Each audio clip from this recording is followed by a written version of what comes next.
সুপ্রিয় দর্শক মণ্ডলী, আমার পাশে যে বুলটি দেখতে পাচ্ছেন এটি একটি হলস্টাইন ফ্রিজিয়ান ক্রস জাতের বুল।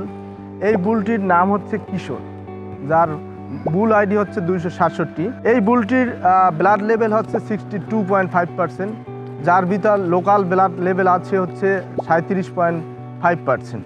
এই বুলটির অরিজিন হচ্ছে গাজীপুর, যেটা আমাদের কন্টাক্ট খামারির মাধ্যমে সংগ্রহীত একটি বুল। এই বুলটির মায়ের দুধের রেকর্ড অত্যন্ত ভালো, যেটা 4987 লিটার পার ল্যাকটেশন। আমরা পিডিগ্রি পর্যালোচনা করে দেখতে পাই যে এটি আমাদের দেশের প্রেক্ষাপটে একটা ভালো মানের সার। আপনারা নিঃসন্দেহে এই সারের বীজ ব্যবহার করতে পারেন, যা থেকে আপনারা লাভবান হতে পারবেন।